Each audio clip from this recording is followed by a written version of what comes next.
Well, I just finished my painting, A Rushing Mighty Wind, a couple of days ago. So instead of launching into a brand new painting, I decided to explore with something I've never done before, had no experience with whatsoever, and that's watercolors. Oh, watercolors. Yes. I read the note wrong. I thought we were going to discuss water coolers. I was fascinated by that. I'm sure watercolors will do too. I suspect not. A nice water cooler would be pretty good about now. But there are a lot of people that just love watercolors, and I've seen watercolors that I've just loved, so I thought I would try them. I was given some watercolors as a gift for Christmas, and so I decided to explore them. So as you can see, I did a whole bunch of watercolor circles, and I have to say, I did not particularly find watercolors easier to make circles with than acrylics, which is what I have been using. But I really was fascinated with one thing about watercolors, and you'll find this, I'm sure, equally fascinating. It's water.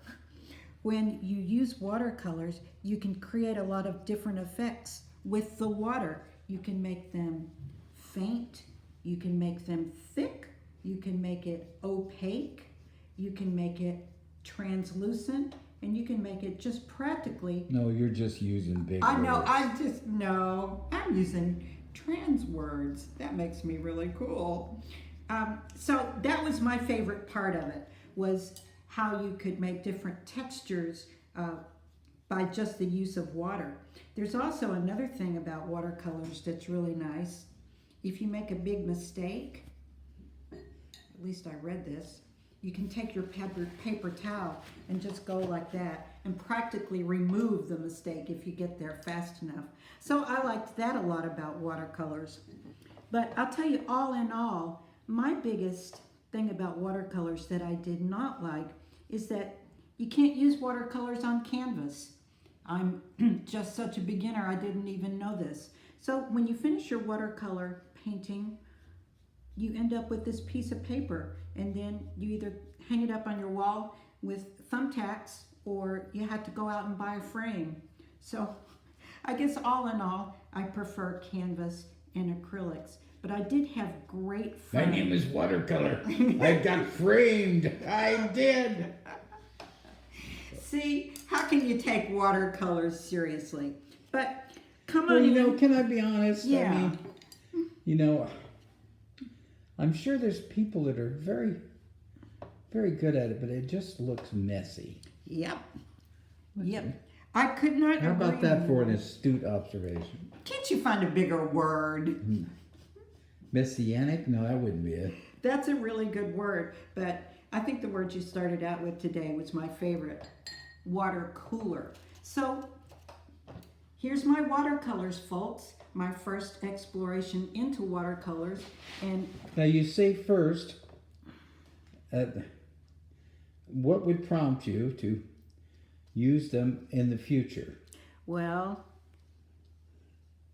probably about the same thing that prompted you to show up today, not having a water cooler.